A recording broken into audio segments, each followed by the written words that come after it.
morning po. Good morning po, Pastor. Kumusta po kayo?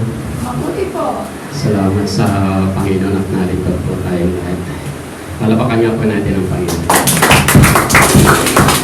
Salamat po sa Diyos. Tayo po muna sa madaling manalangin. Father, in the name of Jesus, we just want to thank you and we just want to praise you. Just want to honor your name, Lord God. We pray that you will just anoint your word, anoint your servant, and give us knowledge and understanding, Lord, that we may be able to understand and apply these truths in our life. This is our prayer, in Jesus' name. Amen. Amen. Ipo, makakapalo po tayong lahat. Muli, good morning po sa bawat isa. Welcome po natin ang bawat isa.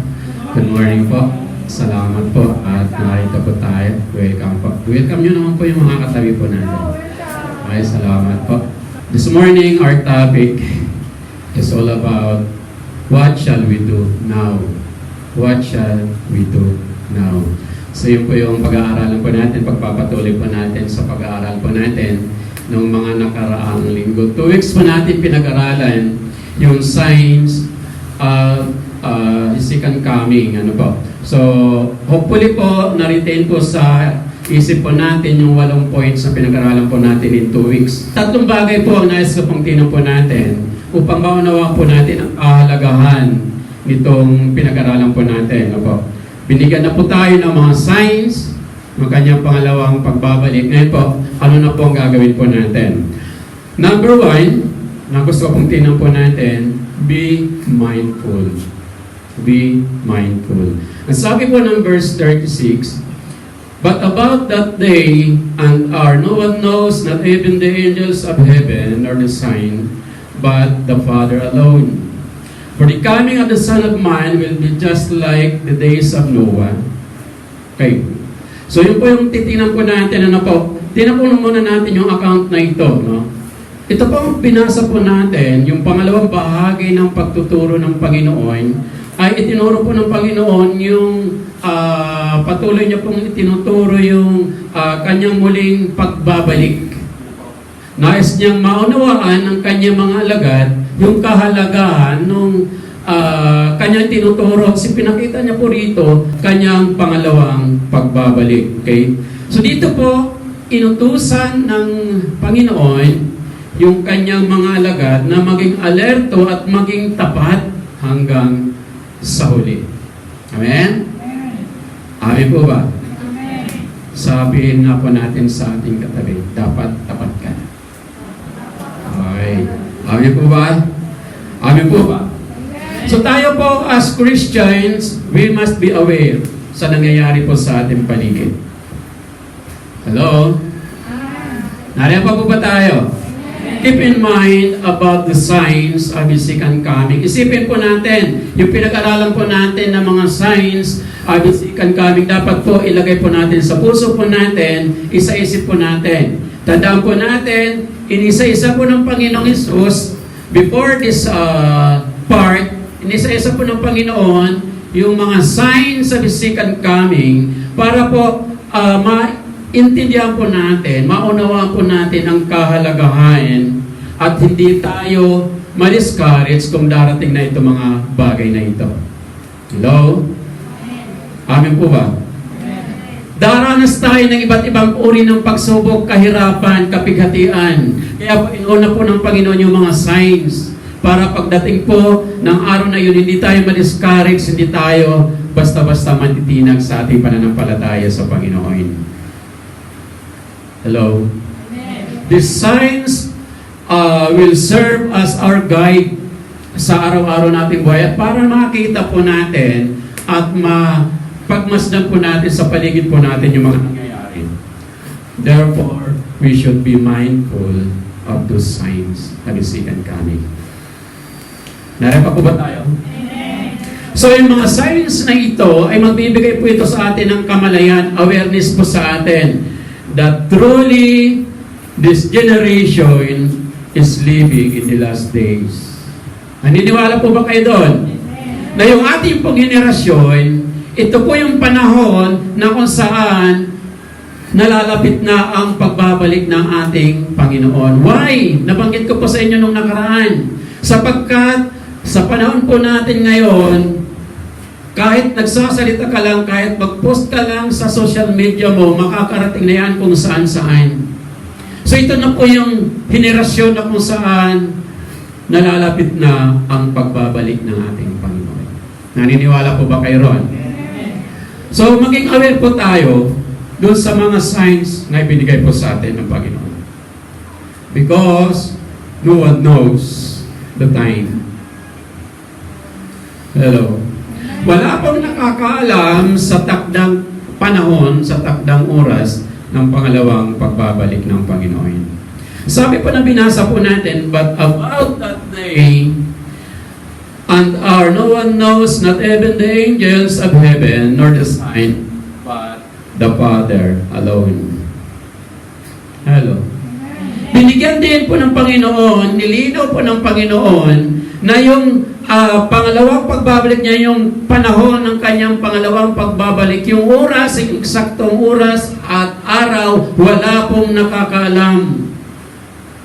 Kahit sino, tanging ang Ama lamang. Ang ibig sabihin po noon, alam ng Panginoong Hesus, pero hindi sa kanyang karapatan, hindi po sa kanyang pagkilos na ipapahayag niya kung hindi tanging ang Ama lamang. Alam niya yung second coming, of course, because He is an all-knowing God.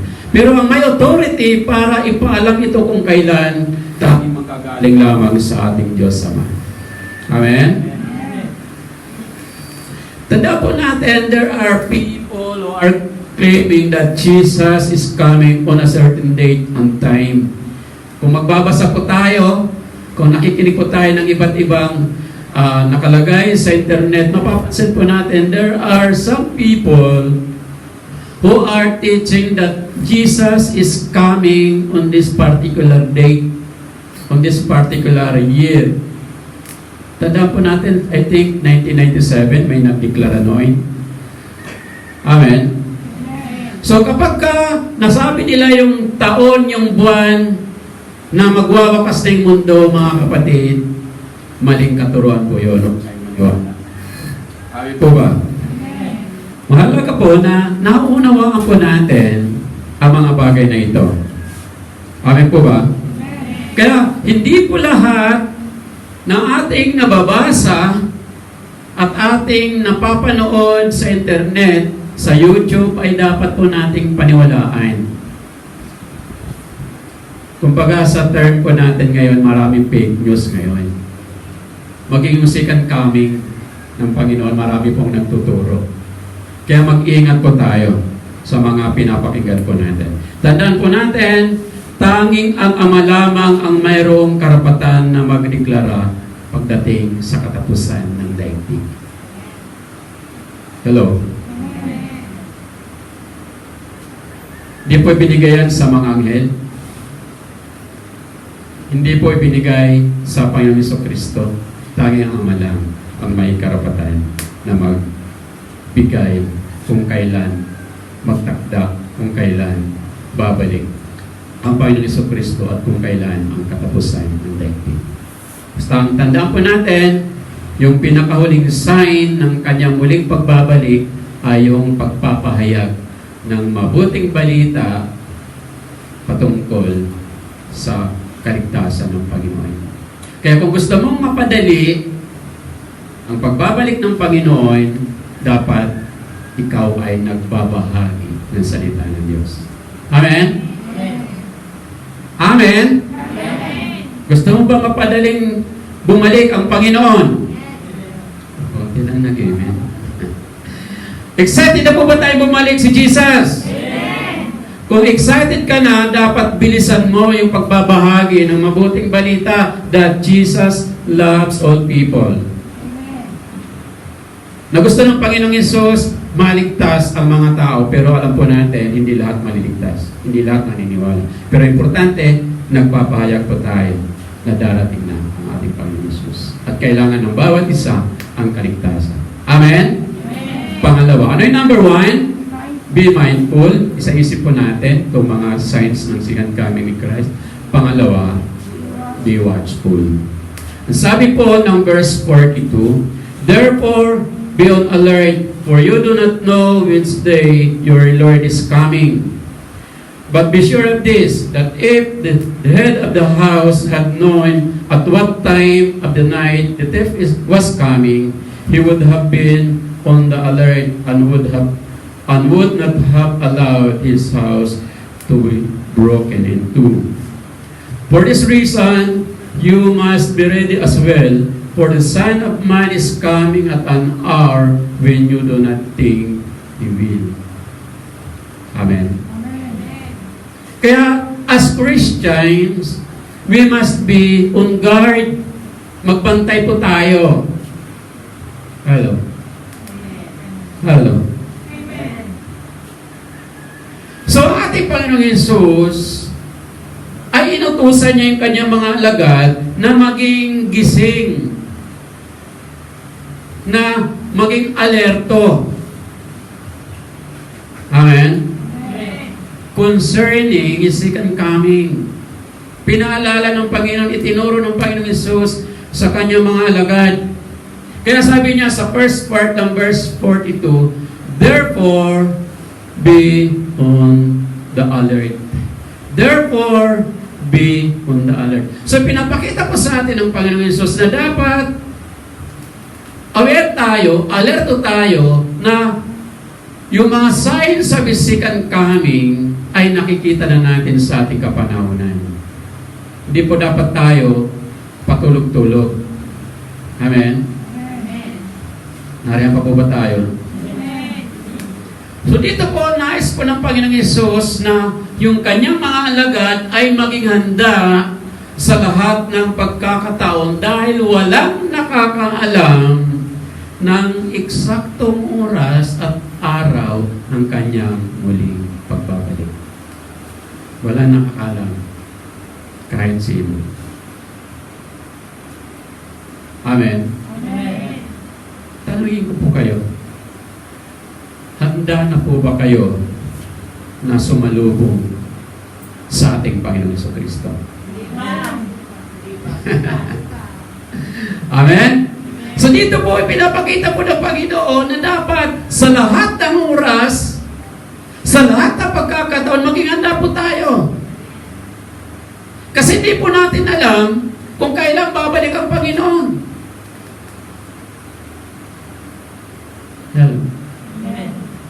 Yung puso po natin, yung isip po natin dapat nakatuon sa ating Panginoong Jesucristo. Ang mahalaga, ibinabahagi po natin yung kaligtasan, ang pag-ibig ng Panginoong Hesus sa lahat ng taong nakapaligid sa atin. Maging ang mga malayo sa atin, may Facebook na tayo, mga kapatid. Hindi na mahirap. Hello.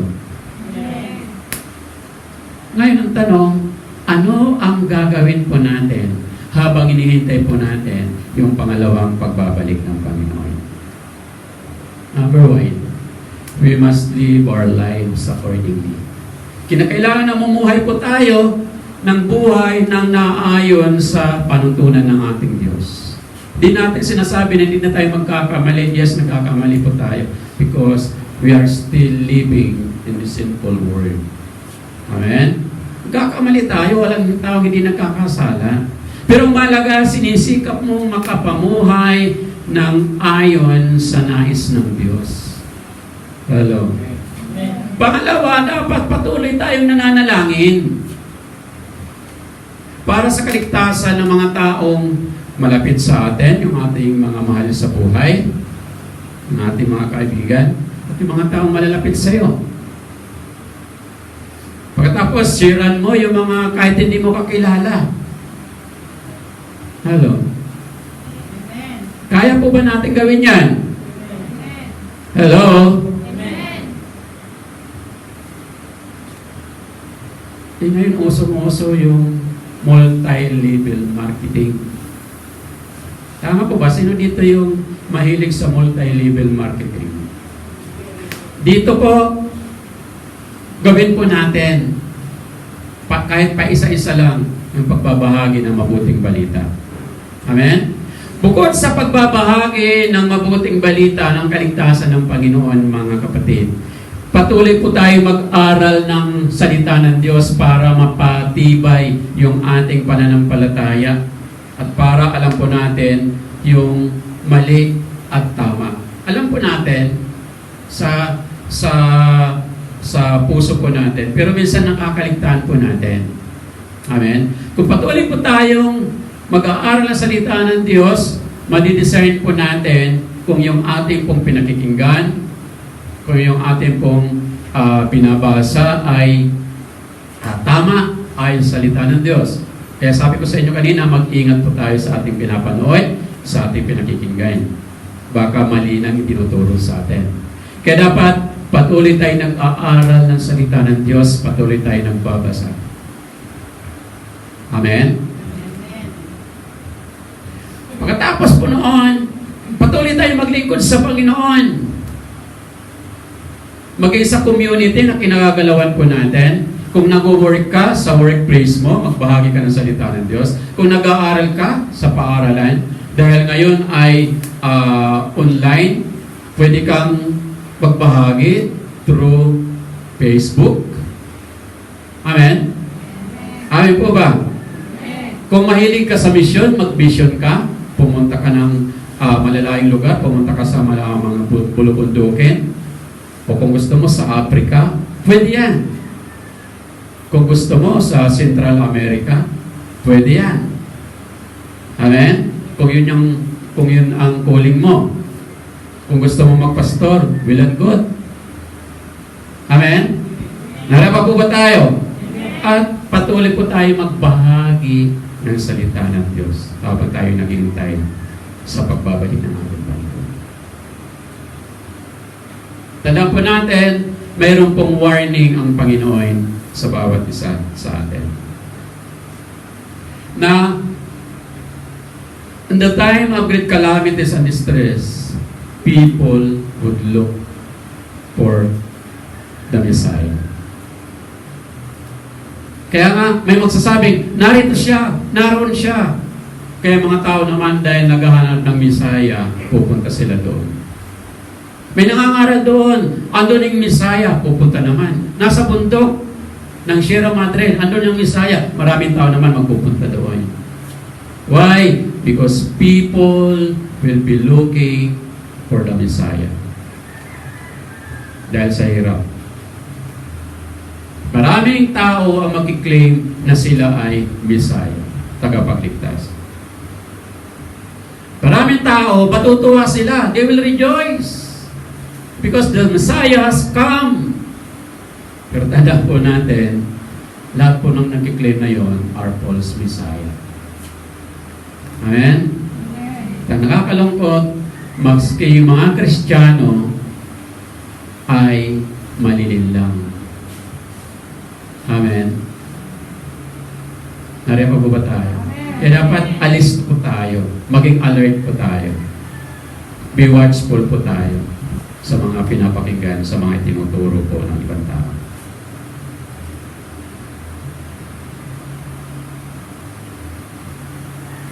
Tanda po natin, ipinaalala po ng Panginoong Yesus na huwag silang madaya sa mga false claims na ito. He reminded his disciples not to be deceived by these false teachings. Amen? Kaya nga sinasabi ko sa inyo, magbasa kayo, mag-aral kayo ng salita. Yung inyong Bible, kung wala kayong Bible, may cellphone kayo, mag-download kayo ng Bible sa cellphone nyo. Para alam nyo na yung itinuturo natin, pinag-aaralan natin ay tama. Baka mamaya sabihin ko, punta tayo sa Sierra Madre, talon tayo lang doon dahil darating ng Panginoon Isus, tuko naman kayo. Yes, Pastor. Mamaya, mali na yung tinuturo ko, hindi kayo aware na mali na yung tinuturo ko. Amin lang kayo ng amen. Hello? Tandaan po natin, yung pagbabalik ng Panginoon, darating po siya, unexpected. Hindi po inaasahan. Amen? Sabi po ng verse 44, for this reason, you must be ready as well, for the Son of Man is coming at an hour when you do not think He will. Kung nasa isip natin, ay hindi pa babalik ang Panginoong Hesus, matagal pa yan. Kasi sabi ni Pastor, ipapahayag muna ang mabuting balita sa buong mundo, sa lahat ng dako ng daigdig, bago siya muling dumating. Kaya pa-relax muna ako ngayon. Hello. Nariyan po ba tayo? Amen. Sabi po ng Panginoong Hesus, yung wording po ni Jesus, na darating siya sa oras at panahon na hindi natin inaasahan.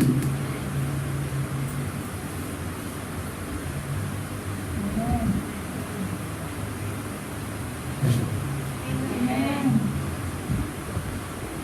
Kaya magbantay po tayo, mga kapatid.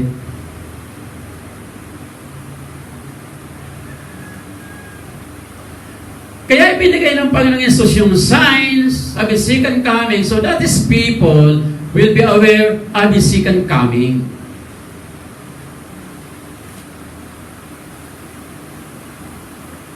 Pero dahil nga po, ang tagal na natin pinapahayag yung pangalawang pagbabalik ng Panginoong Yesus, maraming tao ang maiinip. Hello.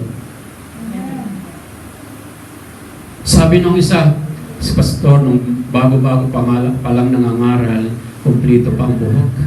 Ngayon nakalbo na, hindi pa dumarating ang Panginoon. Wala po sa time natin yung, wala po sa ano natin kung kailan darating ang Panginoon. Sabi nga po, ang Ama lamang ang may karapatan. Dahil sa suffering, maraming tao ang may inip at manlalamig. Or maaaring, sasabihin niya, ay matagal pa yan. Dami pang hindi nakakarinig ng gospel, kaya hindi mo na ako. Manlalamig muna ako. Hello. Tandaan po natin ang warning po ni Jesus. Babalik siya nang hindi natin, kung kailan natin hindi inaasahan yung kanyang pangalawang pagbabalik. Amen? Amen. Sabihin mo nga sa katabi mo, handa ka na ba sa pagbabalik ng Panginoon? Amen? Amen. Sino nagsabing handa na siya? Pakitaas ang kamay. Sino nagsabing maghahanda pa ng pastor? Dapat laging handa. Hello? Amen? Number 3, be faithful. Sabi po ng verse 45, who then is the faithful and sensible slave, whom his master put in charge of his households, slaves, to give them their food at the proper time. Blessed is that slave whom his master finds so doing when he comes. Truly I say to you that they will put him in charge of all his possessions. But if that evil slave says in his heart, my master is not coming for a long time, and he begins to beat his fellow slaves, and he eats and drinks with those habitually drunk, then the master of that slave will come on a day that he does not expect, and at an hour he does not know. And he will cut him into two and assign him in a place where the hypocrites. In that place there will be weeping and gnashing of teeth. As Christians, mga kapatid, be wise and be faithful. Hello. Amen. Be wise and be faithful. Tandaan po natin that Jesus is looking for faithful followers and servants. Faithful disciples. Hinahanap ng Panginoong Hesus ang tapat. Kahit sino naman, gusto mong tapat sa'yo. Kahit may kaibigan ka, kahit anong relasyon meron ka, kailangan ang hinahanap ng Panginoong Hesus ay katapatan. Amen? Ang isang tapat na lingkod, mga kapatid, ay pinapahalaga niya ang lahat ng bagay na ipinagkatiwala sa kanya ng kanyang master. Hello. Na anuman yung mangyari, Ano man yung sitwasyon, patuloy siyang mananatili sa kanyang paglilingkod sa kanyang master, at ang gagawin niya ay gagampanan niya yung kanyang tungkulin at obligasyon sa kanyang master. Amen? Nara pa po ba tayo? At dahil po siya ay tapat, kahit anong problema ang kanyang maranasan, tapat pa rin siya sa kanyang master, bibigyan siya ng gantimpala. Hello? Nara pa po ba tayo? Yung isang matalinong tao, siya yung tao na kung saan ang lahat ng pinagkatiwala sa kanya, alam niya na yun ay pinagkatiwala lamang sa kanya as steward. Hindi talaga siya ang may-ari noon, steward lang siya sa lahat ng bagay na nasa kanya. Sa atin ngayon, steward lang tayo sa oras natin. Kaya pahalagahan natin yung oras natin. Amen? Pahalagahan natin yung bawat panahon na mayroon tayo dahil tayo po ay pinagkatiwalaan lang ng oras. Pahalagahan natin yung kayamanan na mayroon tayo, kung ano man ang halaga na mayroon tayo, pangalagaan natin ng mabuti dahil pinagkatiwala lamang yan sa atin ng Panginoon. Kung ano ang karunungan na mayroon tayo, pangalagaan natin mabuti ang karunungan na yan dahil pinagkatiwala lang sa atin yan ng Panginoon. Amen? There are rewards for those who are faithful and punishment for those unfaithful. Ang isang tapat na lingkod, ang isang tapat na disciple, mga kapatid, gagawin niya yung kanyang tungkulin at ang kanyang mga obligasyon kahit nawala yung kanyang master. Amen? Kahit sa trabaho, kapag tapat ka sa trabaho mo, kahit wala yung supervisor, kahit wala yung manager, gagampanan mo ng mabuti yung trabaho mo. Amen? Ganun din sa isang nag-aaral. Kung tapat ka sa pag-aaral mo, gusto mong katalinuhan talaga ang maranasan mo, ang mapunta sa'yo, kahit na wala ang teacher, hindi ka mangungupya, hindi ka mandadaya. Amen? Nariyan po ba tayo? Kapag ang isang alipin, kapag ang isang disciple, kapag ang isang lingkod ng Panginoon ay nakitaan ng katapatan, siya po ay gagantimpalaan. Amen?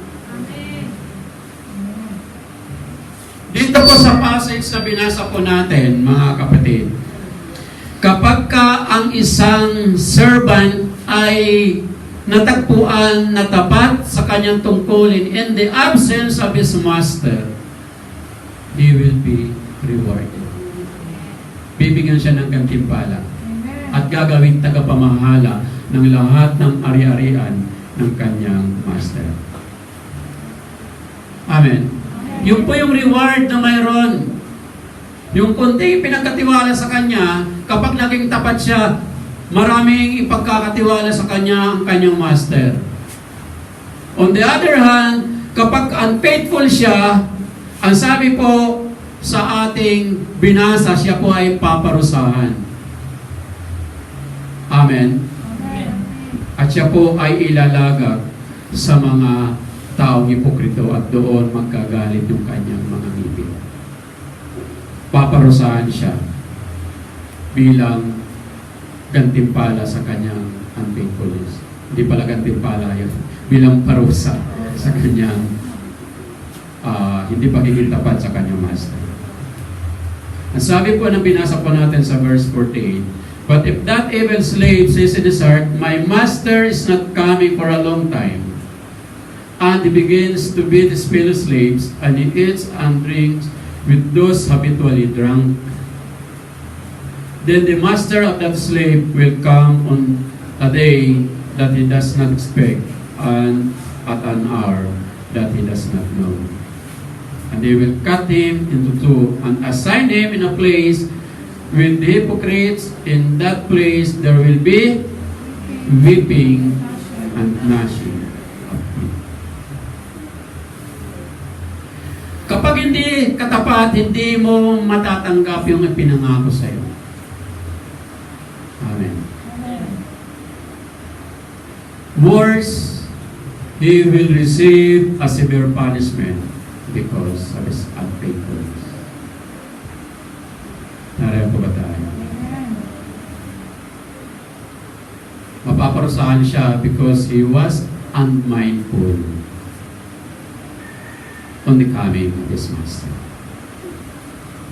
Ang tanong, tapat pa ba tayo sa ating Panginoon? Amen.